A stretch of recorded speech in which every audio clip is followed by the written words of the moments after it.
¿Listo, Doc? ¿Arrancamos? Dale, perfecto. ¿Ahí se ve bien? Perfecto, perfecto, perfecto. Bueno, buen día a todos. Hoy vamos a hablar de varias patologías en relación al hombro, algunas de ellas luxaciones, fracturas, y vamos a arrancar por la más frecuente, que es la fractura del tercio proximal de húmero. Para arrancar a hablar de esto hay que saber qué es el tercio proximal del húmero.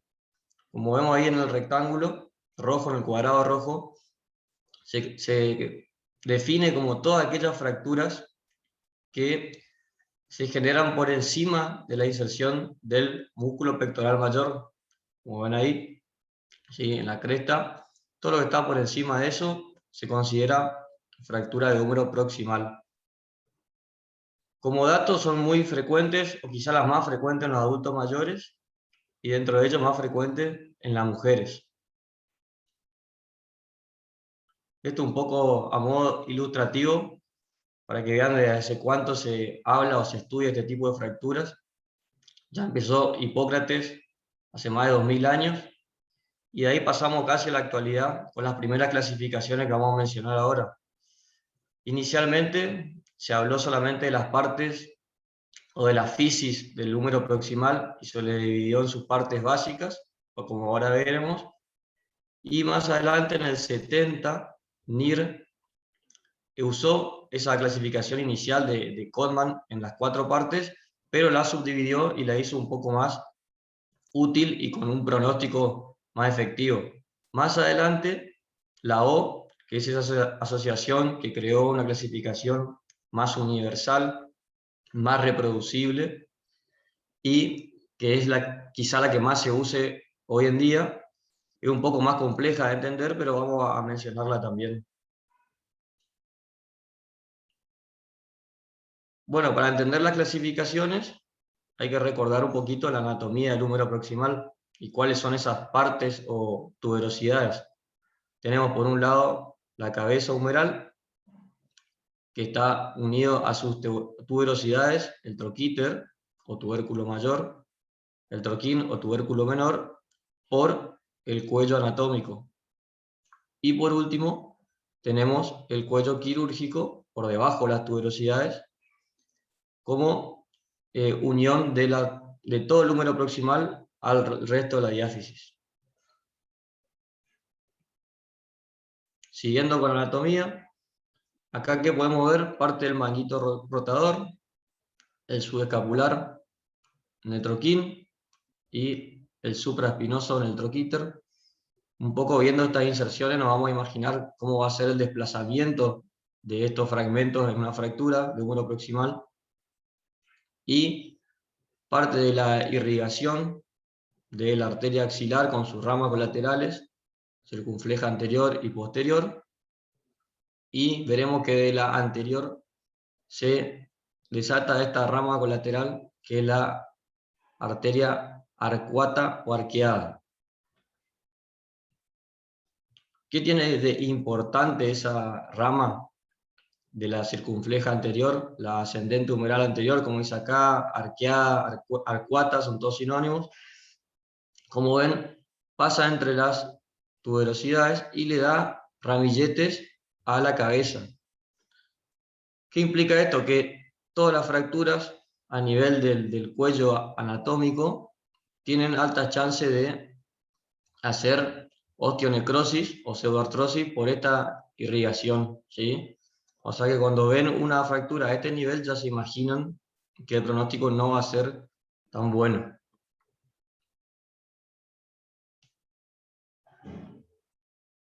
No sé si están hablando en el chat. Siguiendo un poco de biología, son el 5% de todas las fracturas, casi la mitad de las fracturas del húmero. Como dijimos hoy, más frecuente en mujeres por la osteoporosis y obviamente en mayores de 50 años.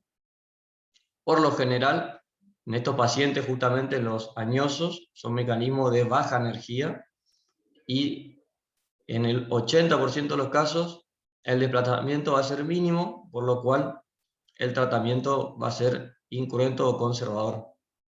En menores de 50 años generalmente son traumatismos de alta energía y se asocian a tratamientos quirúrgicos.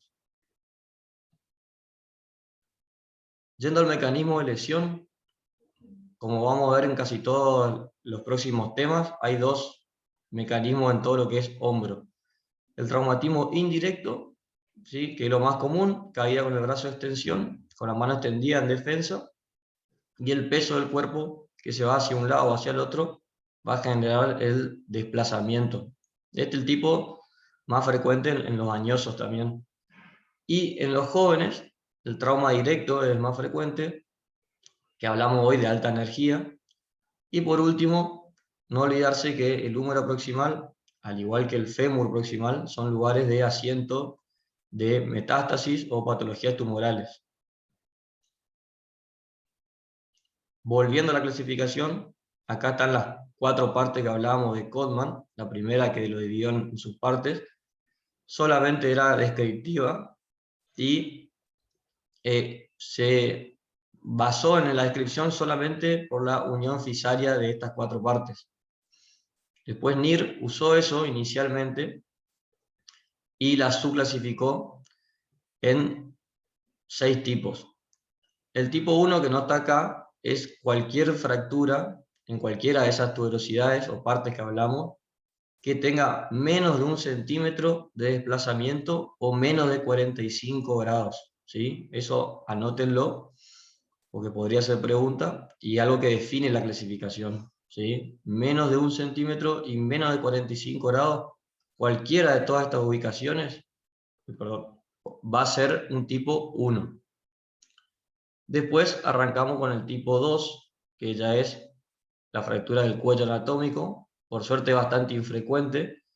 En esta ya hay un desplazamiento de 1 centímetro o más de 45 grados en esta parte nada más del húmero proximal. El tipo 3 es lo mismo, pero del cuello quirúrgico, que lo subdivide según el desplazamiento, eso ya no es tan importante. El tipo 4, el troquíter, y que se subdivide a su vez en A, B y C, según si afecta solo el troquíter con el cuello quirúrgico o el troquíter con el troquín.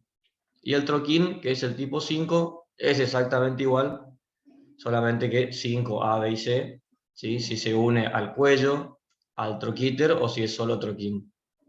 Y por último, el más grave es el tipo 6, que es cualquiera de todas las anteriores, del 2 al 5, pero que se sume una luxación, o sea que es una fractura luxación de húmero proximal. Bien, y seguimos con la última, esto más a modo informativo, porque sé que es complejo de entender, pero la clasificación de la AO evalúa siempre la afectación o no de la articulación, porque eso depende del pronóstico de esa articulación, y después el grado de desplazamiento, y en este caso, luxación. Y los subdivide en A, B y C. No sé si alguien le explicó la clasificación a O en las clases anteriores, pero rápidamente se dividen las extremidades en números 1, 2, 3 y 4. 1 si es brazo, 2 si es antebrazo, 3 si es fémur, 4 si es pierna, y a su vez 1, 2 y 3 si es proximal, defisario o distal. Entonces en el húmero estaríamos en el 1, 1.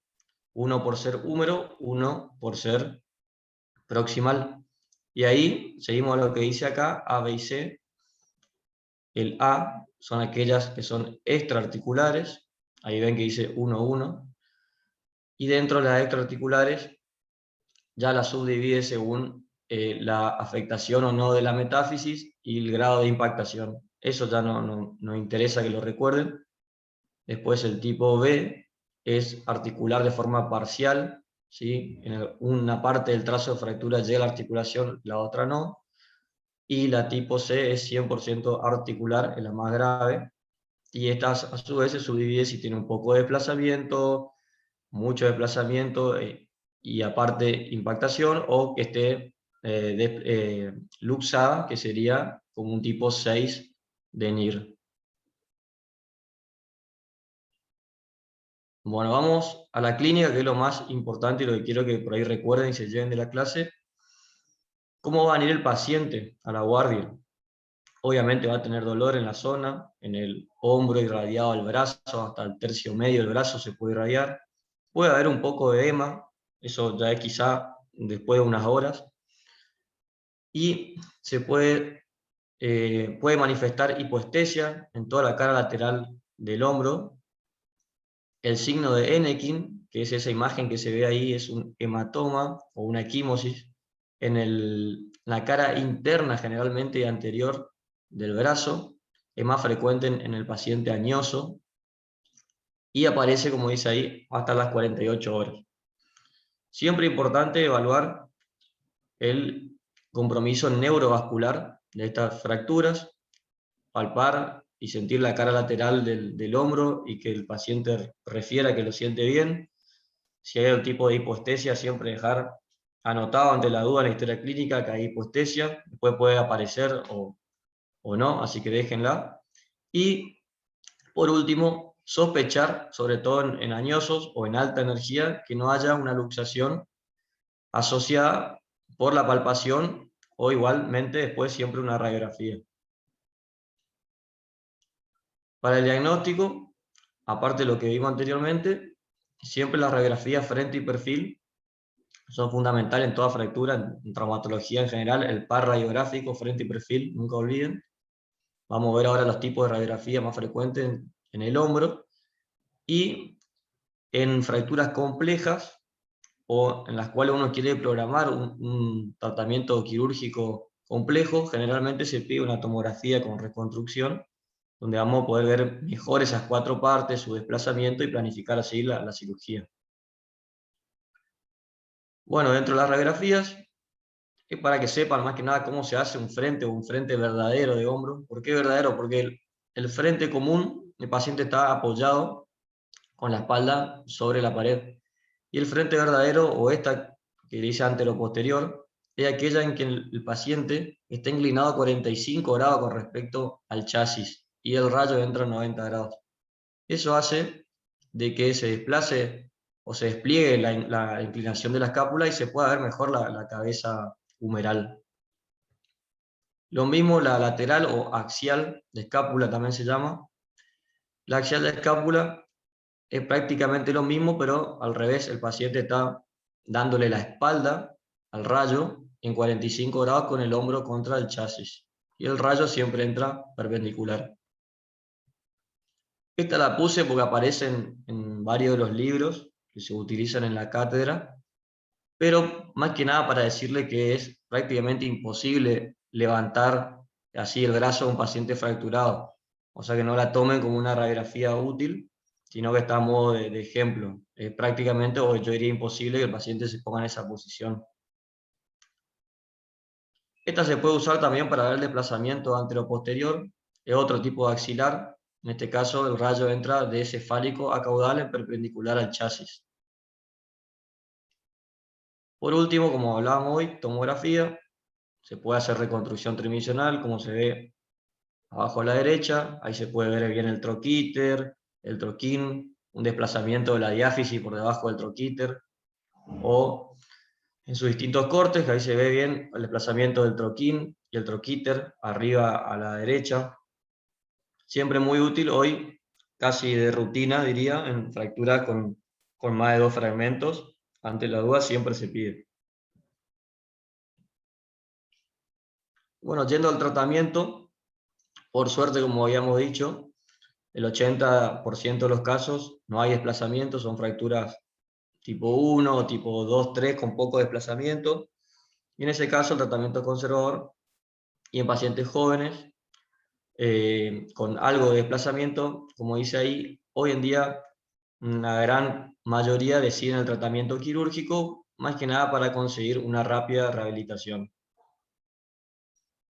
Dentro de los tratamientos incruentos ortopédicos vemos que hay muchísimas opciones. Se han usado durante el paso del tiempo yesos colgantes, como abajo a la izquierda, vendajes de Belpo, como abajo en el centro. Hoy el tratamiento por ahí de elección, por comodidad y por practicidad, es el cabestrillo tipo Belpo. Tipo porque no es un vendaje, pero simula con la faja torácica, se ve ahí en el dibujo, en la foto de la derecha, el azul y blanco. Agarra el brazo, lo sostiene en 90 grados con el codo y la faja torácica impide la abducción.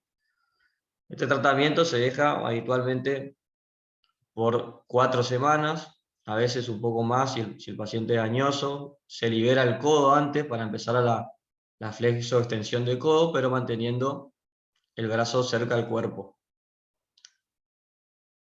Y dentro de los tipos quirúrgicos hay varias opciones. Esta es una opción que ya no se usa más, ¿sí? Que es un cerclaje con clavijas y alambres, una reducción abierta. Y lo que se usa hoy en día, tenemos dos opciones: los clavos endomedulares, como vemos ahí, uno corto, uno largo. Esto se usa por ahí en fracturas más del cuello quirúrgico, en el cual no hay que hacer tanta reconstrucción de los macizos o del troquín al troquíter. Y tenemos opciones en los clavos más modernos, como ese de la imagen, en poner tornillos multidireccionales, así que podemos agarrar distintos fragmentos por el mismo clavo. Y la opción abierta, utilizada hoy en día, es este tipo de placa, se llama placa Filos, PH Filos, que tiene también la ventaja de tener tornillos multidireccionales, donde se puede fijar bien el troquíter, el troquín, y unir así al resto de la diáfisis. Luego, por último, en fracturas multifragmentarias, o sobre todo en pacientes muy añosos, existe la elección, o el tratamiento de elección podría ser la prótesis humeral.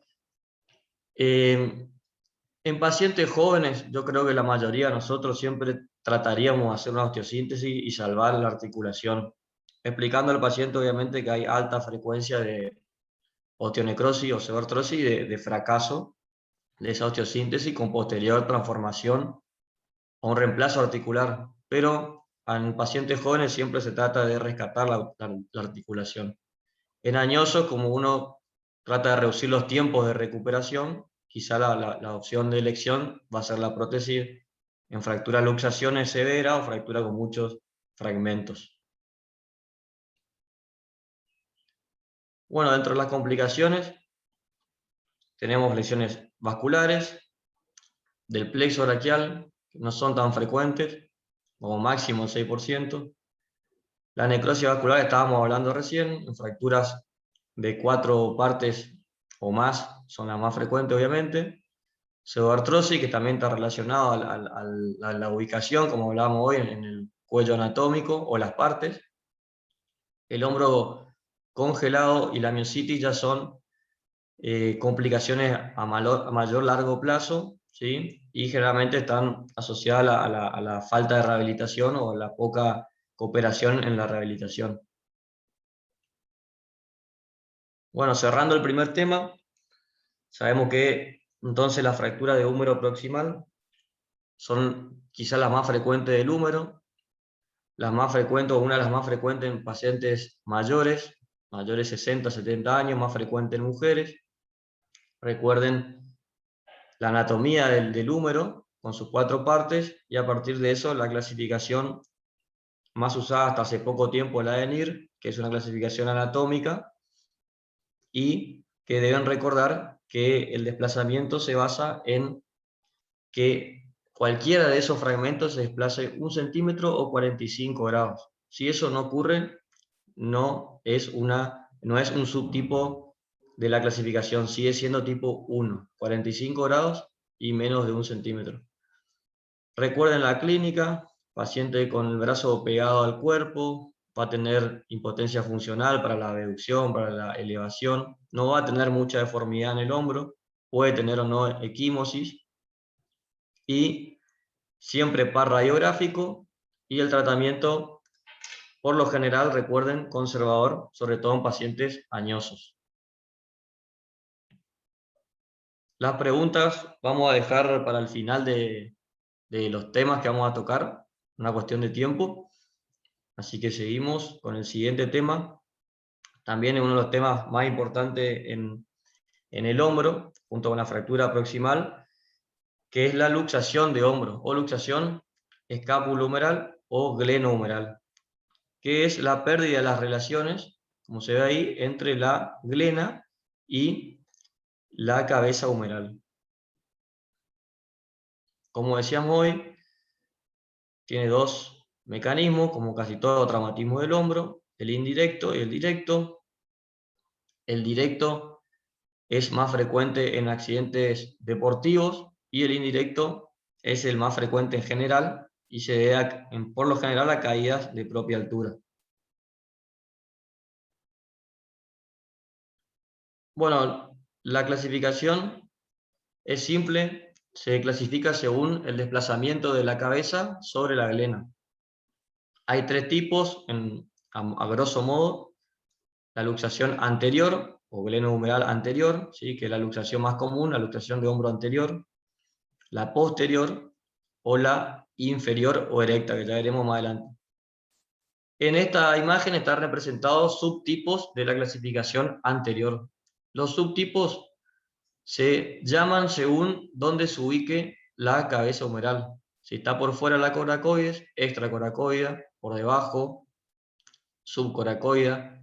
Tenemos acá a nivel de la apófisis coracoidea, ¿sí? Y esta imagen de la arriba a la izquierda es para representar que se rompe en la luxación. Mínimamente los ligamentos glenohumerales medios e inferiores, como vemos acá, con esta a la derecha, tienen que romperse para que la cabeza pueda irse hacia adelante. Obviamente la cápsula también se rompe. Vamos a seguir con la luxación anterior, que es la más frecuente, y es la que tienen que recordar la clínica, al igual que la anterior. ¿Cómo se presenta el paciente? A diferencia del paciente con fractura de húmero, el que tiene luxación de hombro va a venir generalmente con el brazo separado del tórax, como ven ahí, sosteniéndose con la otra mano. Va a haber ese espacio. Obviamente, al igual que la fractura, dolor e impotencia es funcional, y en este caso, a diferencia de la fractura, van a tener esta imagen de saliencia ósea en el hombro, que es el signo de la charretera, ¿sí? La charretera, como lo que usaban los militares en los hombros, ¿sí? Sale y se palpa una depresión por debajo de la charretera. Eso es un signo patognomónico de esta patología, ¿sí? Tienen que recordarlo. ¿Y por qué está en amarillo el examen vasculonervioso? Porque es muy frecuente la neuropraxia del circunflejo en la cara lateral del hombro. O sea, la sensibilidad en toda la cara lateral se ve alterada muchas veces. ¿Y por qué es importante que lo registren? Porque en algunas ocasiones, después de maniobras de reducción, puede también generarse una neuropraxia. Entonces, si el paciente ya la tenía antes de la maniobra, tiene que estar aclarado en la historia clínica para evitar luego cuestiones legales, obviamente.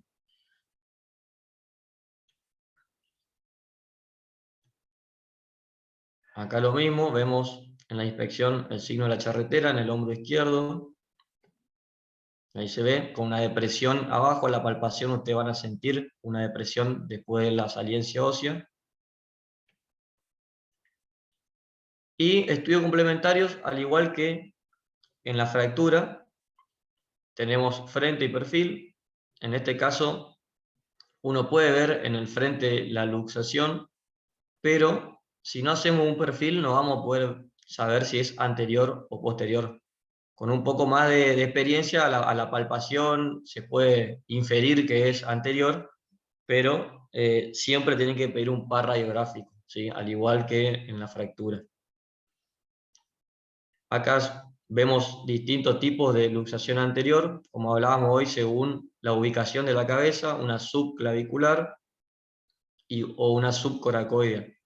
Si ustedes ven en esta sola imagen, en un frente, no podemos saber si está delante o detrás de la glena en la cabeza, ¿sí? Lo podemos suponer por la clínica, pero en este caso siempre pedir el par.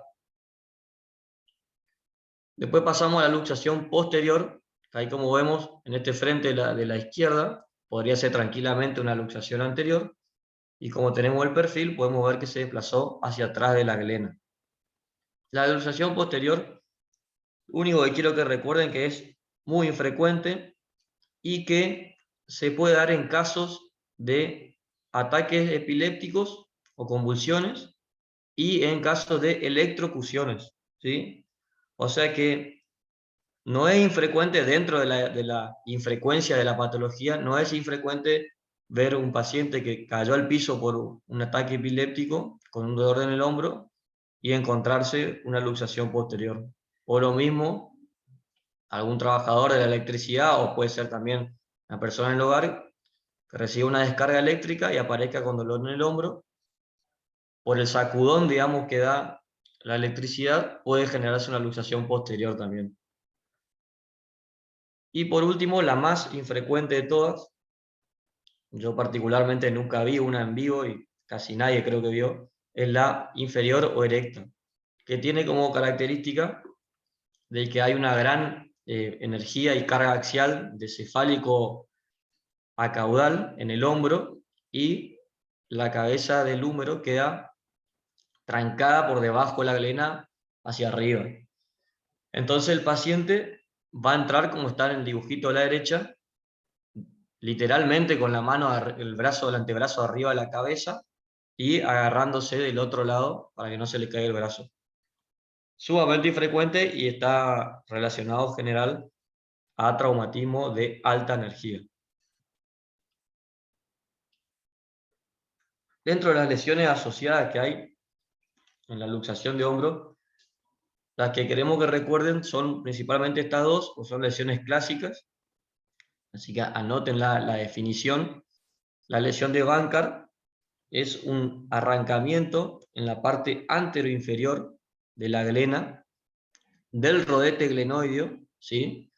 O que puede ser también un arrancamiento óseo, ¿sí? Puede ser blando o óseo, pero siempre está en la parte anteroinferior, ¿sí? Lesión de Bankart, arrancamiento anteroinferior del rodete glenoideo o el Bankart óseo, que es lo mismo el arrancamiento anteroinferior, pero de un fragmento de la glena, ¿sí?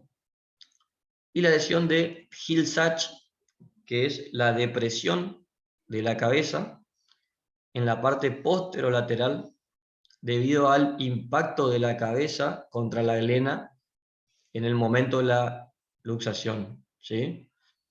Cuando es mayor de 4 milímetros ya puede comprometer la función del hombro. Lo mismo la lesión de Bankart, en casos que son grande el fragmento o el arrancamiento, puede generar inestabilidad del hombro.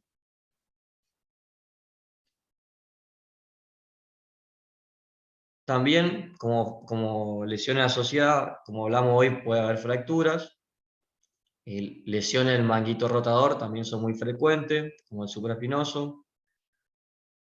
Las lesiones nerviosas, esto no es tan frecuente, pero siempre dejarlo asentado ante la duda, circunflejo principalmente, y las vasculares son las menos frecuentes. Acá vemos algunas lesiones asociadas, podemos ver arriba a la izquierda una fractura de troquíter, a la derecha también con un desplazamiento más infraglenoide de la cabeza. En la imagen de abajo vemos una lesión de Hill-Sachs, ¿sí? Esa depresión posterolateral. En este caso vemos una fractura de todo el macizo cefálico, ¿sí? Con desplazamiento, o sea que una fractura de luxación. Los tres casos son fractura de luxación, o sea, tipo 6 de NIR, ¿sí? Algunas multifragmentarias, como abajo, la de abajo, se ven varios fragmentos.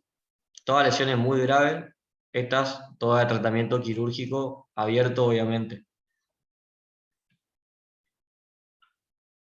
Y bueno, ¿en qué consiste el tratamiento? Básicamente en la reducción de esa articulación. Recuerden que todas las luxaciones son una urgencia en traumatología. Se debe resolver como máximo en 6 horas, pero mientras antes mejor, tiene más chance de sobrevivir el cartílago. Y hay muchos métodos de reducción, ¿sí?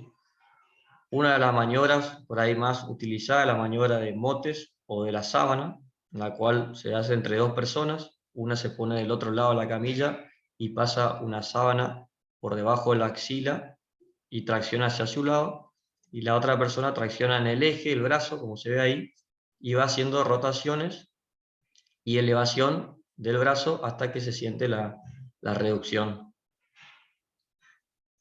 Esta maniobra, la de Stimson, es una por ahí que es más fácil de hacer solo.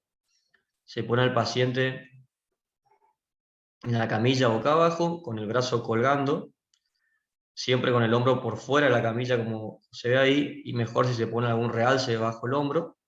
Lo que se puede hacer inicialmente es colgar de la muñeca al paciente algún peso, suero, algo que pese 5 kilos, o pedirle que agarre si no tiene tanto dolor, y se espera unos minutos, y luego de que se relaja, se empieza con tracción en el eje y rotaciones internas y externas, buscando la reducción del hombro.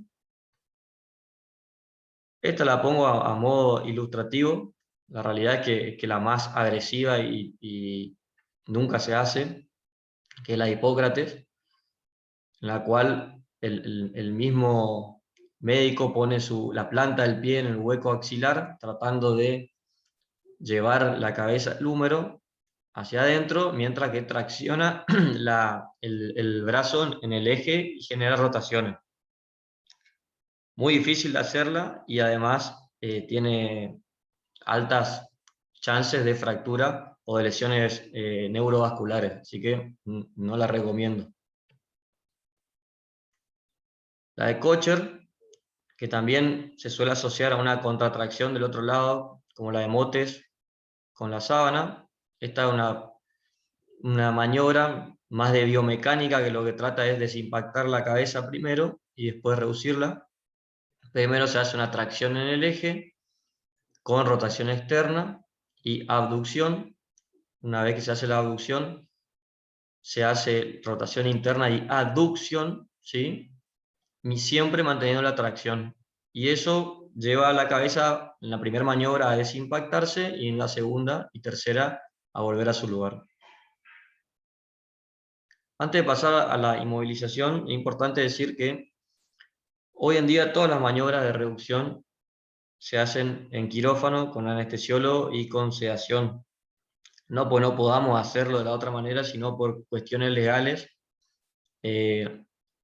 Por norma, en la mayoría de los servicios siempre se lleva al paciente para evitar el dolor, para evitar a veces una hipotensión severa, hasta un infarto por el dolor. Así que lo ideal es relajación. Ya está a cargo obviamente del anestesiólogo, no lo hacemos nosotros. O sea, pueden decidir ellos si será con Propofol, con midazolam, y nosotros hacemos la maniobra de forma relajada y mucho más sencilla. Una vez reducido, siempre controlar con imágenes de vuelta, frente y perfil, y al comprobar la reducción se hace inmovilización. Hoy en día, al igual que en las fracturas, lo que se utiliza es el cabestrillo, ¿sí? Como el de abajo a la izquierda. Y el tratamiento quirúrgico se deja para pacientes que ya tengan asociadas lesiones de entrada, como ruptura grande del manguito rotador, o en luxaciones recidivantes, que son aquellas que pasan más de una vez, ¿sí? Como dice acá. En ese caso, el tratamiento siempre es quirúrgico.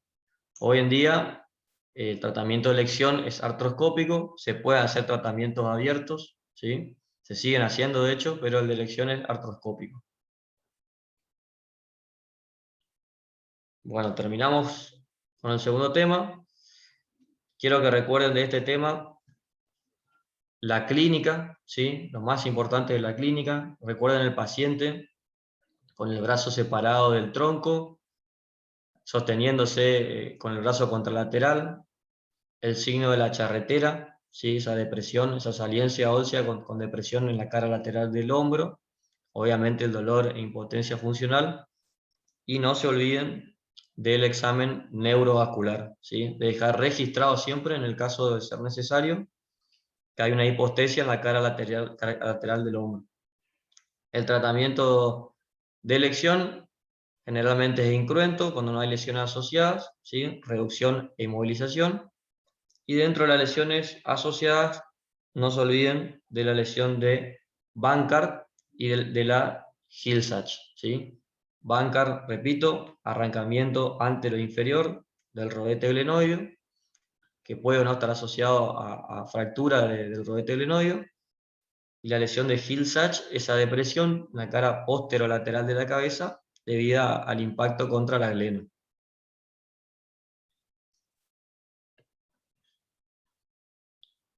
Bueno, tenemos los dos últimos temas cortitos. El primero, fractura de clavícula. También es una fractura más frecuente en la extremidad proximal del brazo. Representa hasta el 16% de las fracturas. Es muy frecuente en niños, ¿sí? Por traumatismo directo generalmente en niños, y más frecuente en hombres. El mecanismo de lesión, al igual que el resto, indirecto y directo.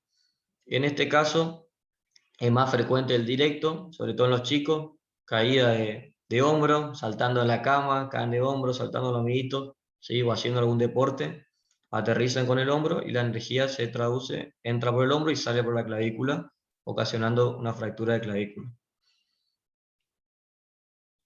¿Qué tienen que recordar de característico de esta fractura? El desplazamiento va a estar generado por el esternocleidomastoideo y siempre es el fragmento proximal hacia cefálico, ¿sí? Y en ese desplazamiento se va a generar el signo de la tecla, ¿sí? Que es aquello que uno presiona y se siente la depresión de la clavícula, obviamente asociada a dolor. No es para hacerlo muchas veces, pero se siente la depresión a la palpación profunda. En este caso, no hay un perfil de clavícula, pero sí se puede pedir, aparte del frente o el anteroposterior, como siempre, se pueden pedir proyecciones que se llaman de inclinación 30 grados caudocefálica o cefalocaudal. O sea, el rayo, en vez de entrar directo a la clavícula, en uno lo hacemos 30 grados de arriba abajo y el otro 30 grados de abajo arriba, ¿sí? ¿Qué nos da esto? Un poco más de certeza del grado de desplazamiento y sirve para definir el tratamiento en el caso de que esté muy desplazado. El tratamiento en la mayoría de los casos es conservador. Hay muchas opciones. El vendaje en 8 por ahí es el más utilizado en niños, ¿sí? Importante poner al paciente con las manos en la cintura y empujando los codos hacia atrás y sacando el pecho. De esa forma se reduce un poco ese desplazamiento hacia arriba y se hace un vendaje que se cruza atrás como un 8. Se puede reforzar con yeso en caso de chicos muy chiquitos, pero en general se hace un vendaje blando que tiene que ser ajustado en el caso de los niños por los padres mínimo una vez por semana, porque si queda flojo obviamente no cumple el tratamiento. Antes se utilizaba el vendaje tipo Velpo en los adultos y hoy utilizamos, como decíamos, el cabestrillo de tipo Velpo. Y en fracturas desplazadas, con mucho desplazamiento o que tengan un tercer fragmento, también existe el tratamiento quirúrgico. Algunos son percutáneos, como ese tornillo con rosca que se pone desde lateral con un mini abordaje, o el más utilizado es la placa, en el cual hay que hacer una reducción abierta y se hace fijación interna con una placa que vienen también distintos tipos, con múltiples tornillos, o como está a la izquierda, solamente una hilera de tornillos. Y es el tratamiento más efectivo para este tipo de fracturas, en caso de que estén desplazadas. Y por último, el último tema a tocar, la luxación acromioclavicular, que es la pérdida de las relaciones entre la clavícula y el acromion con la lesión de los ligamentos coracoclaviculares y acromioclaviculares.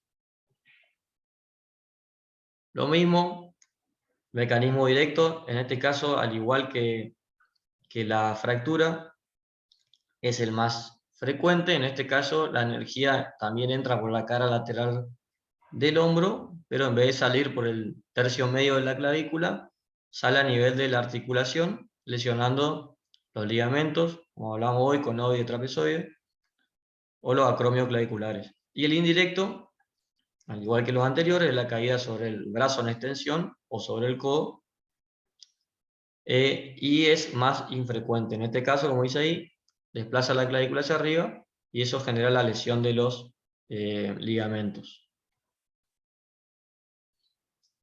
La clínica, en este caso, el paciente va a tener más movilidad del hombro, ¿sí? Va a poder hacer aducción, elevación, alguna rotación, a diferencia de la fractura, de la luxación.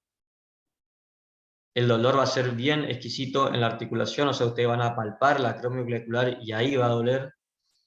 Y tiene dos signos. Uno que quiero que recuerden, que es el de la pseudocharretera, porque se confunde con el luxación glenohumeral, luxación de hombro, y el de la tecla, que es similar al de la fractura de clavícula, solamente que la tecla va a estar en la extremidad del hombro, no en el tercio medio.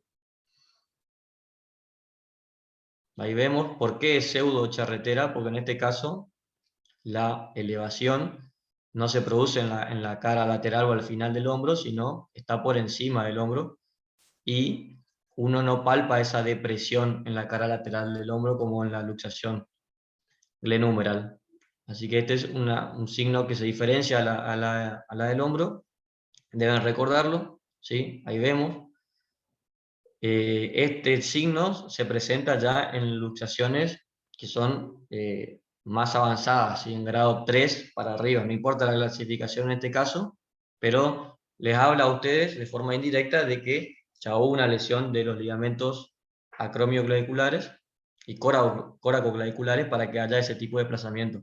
En los grados menores, tipo 1 o 2, uno no va a ver la pseudocharretera, pero sí va a tener un dolor exquisito en la articulación. Ahí vemos distintos grados de pseudocharretera. La de la izquierda quizá es un tipo 1 o 2, la derecha ya es un tipo 3, y la de abajo es rarísima, que es el tipo más grave, ¿sí? En el cual hay una elevación muy grande de la clavícula con lesión muscular inclusive.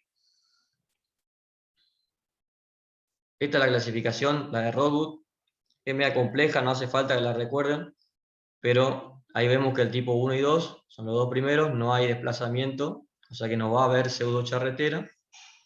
El tipo 3 es el que se ve la pseudocharretera habitualmente, y el tipo 5 era esa imagen que vimos acá, ¿sí?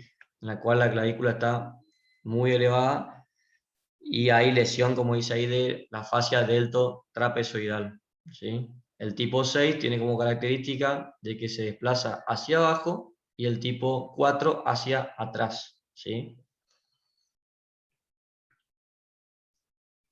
La radiografía en este caso muchas veces se utiliza la contralateral de forma comparativa cuando uno tiene dudas, y lo que se mide entre el tipo 1 y el tipo 3 para ver ese grado de desplazamiento es la distancia entre la coracoides y la clavícula, ¿sí? En este caso se ve que no hay desplazamiento y acá se ve como un 100% de desplazamiento con respecto al contralateral, entonces sería un tipo 3, ¿sí? Pueden hacer de un lado obviamente cuando es evidente, pero si quieren comparar tienen que hacer del lado sano también. Bueno, el tratamiento, como la mayoría de los tipos 1 y 2 en las lesiones de hombro, es conservador, se pone un cabestrillo, se aplica hielo en la zona de la articulación, analgésico. En este caso solamente 2 semanas de cabestrillo es suficiente, y se va sacando el cabestrillo a partir de la segunda semana y se inicia con movimientos pendulares, paciente inclinado hacia adelante, el brazo colgando, y se mueve hacia atrás, hacia adelante o en círculo.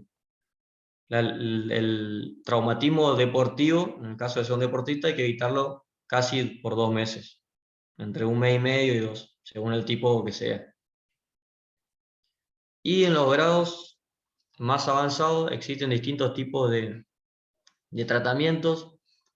Tenemos esa placa que se llama placa gancho, en el cual se ponen tornillos sobre la clavícula y el gancho entra al final de la escápula, o tratamientos menos agresivos, como este, que ven a la izquierda antes de la cirugía, la relación entre la articulación, entre el acromion y la clavícula, y el resultado final con este botoncito que se llama sistema de endo-botón.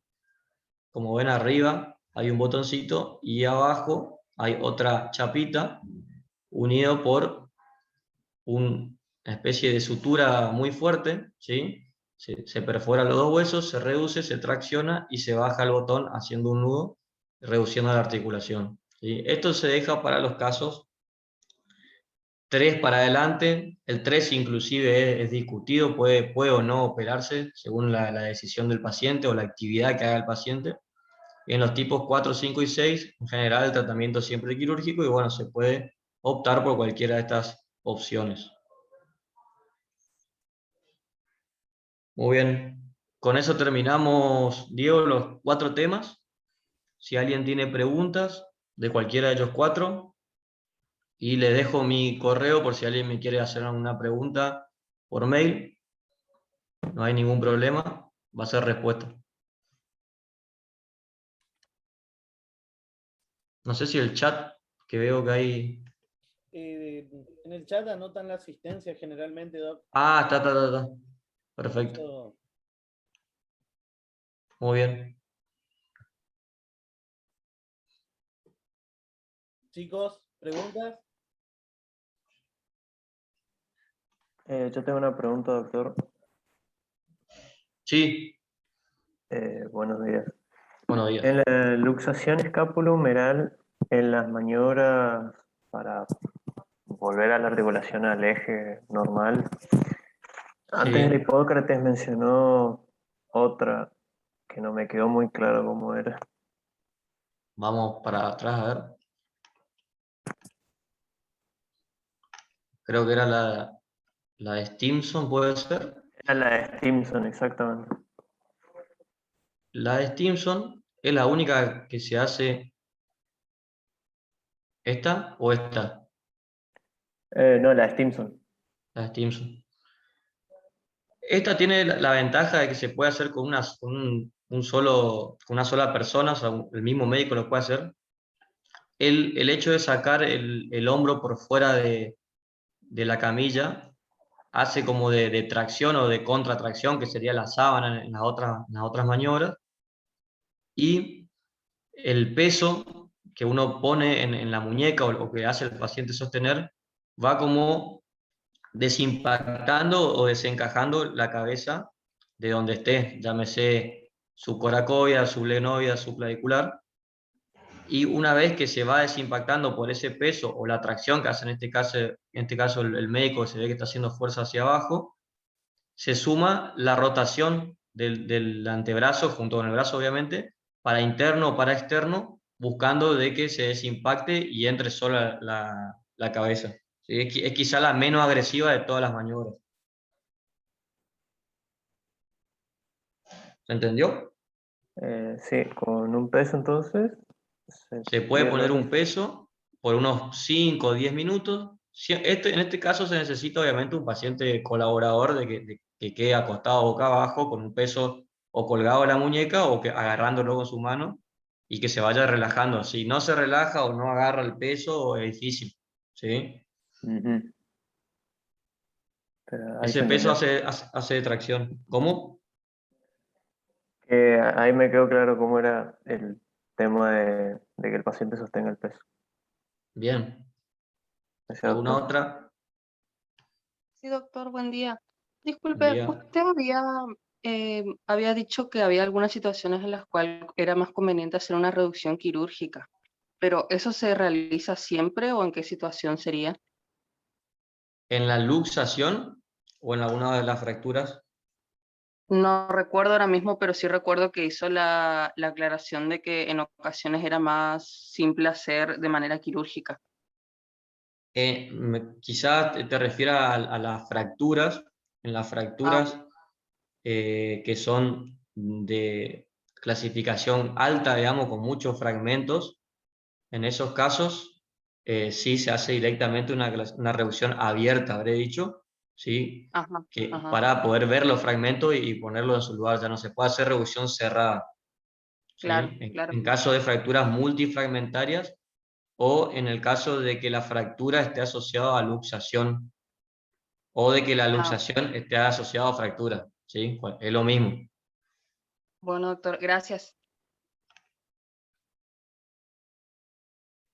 A ver si está acá.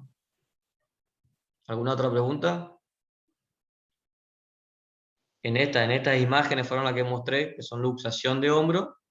Las tres son luxación de hombro, pero en las tres hay fracturas complejas asociadas. Entonces acá no vamos a hacer una maniobra de Stimson o de Motes si tenemos un fragmento que no sabemos ni dónde está. En estos casos ya directamente se planifica la cirugía y se entra a hacer la reducción y la osteosíntesis.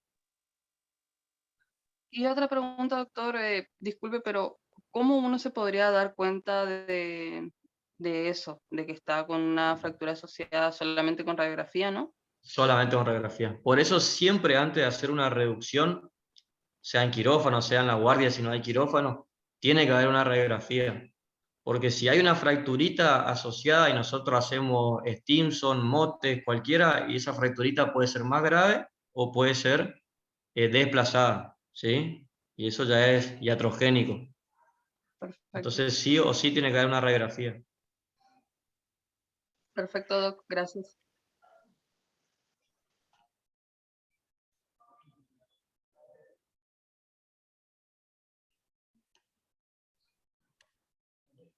En otra, Chicos,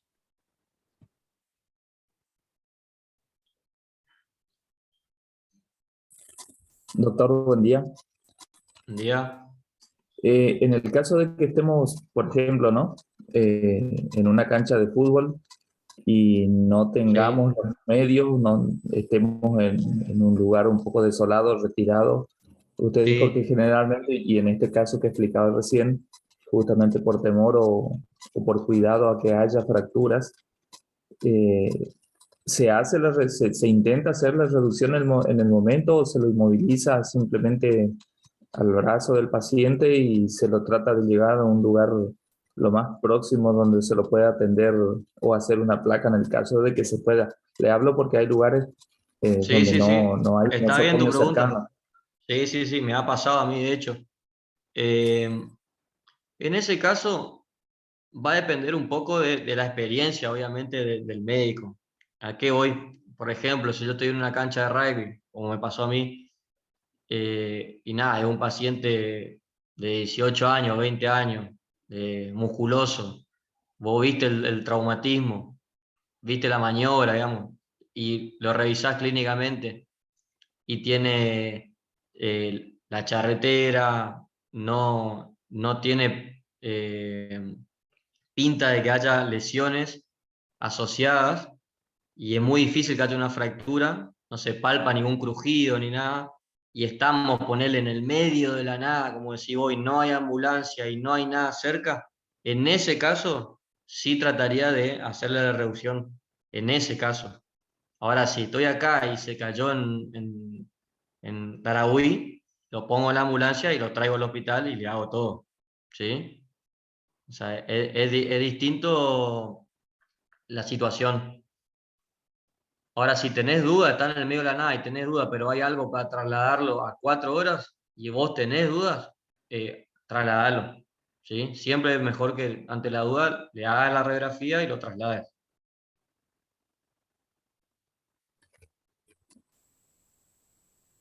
Perfecto, doctor. Gracias. ¿Sí? Buen día, Doc. Un Una día. pregunta. Si nosotros estamos ante una luxación con posible lesión nerviosa, ¿cuál sería el tratamiento? Porque imagino que la reducción no va a ser. La mayoría de las lesiones nerviosas son neuropraxias del circunflejo, en casi el 90% te diría.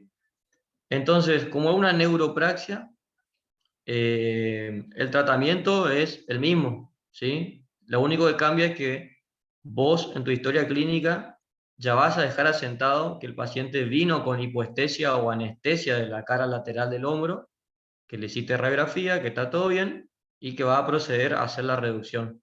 Te va al quirófano, hace la reducción y le pone el cabestrillo. Lo normal y lo más habitual es que con el transcurso de la hora y la articulación en su lugar, esa neuropraxia vaya pasando, puede tardar días obviamente, y se resuelve sola, como todas las neuropraxias. ¿Sí?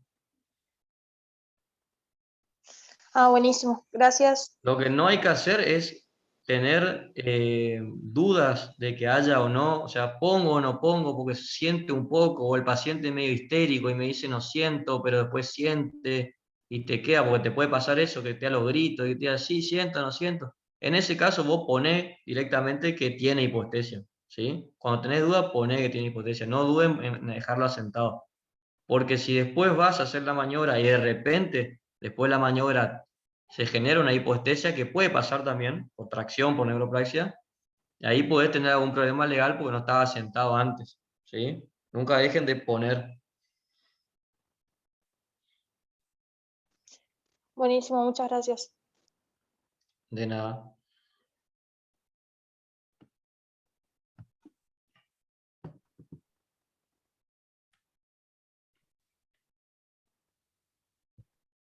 ¿Alguna otra pregunta, chicos?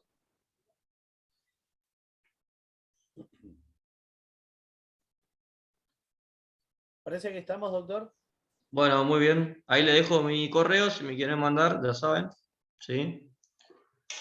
Hasta luego. Hasta luego, doctor. Buenos días.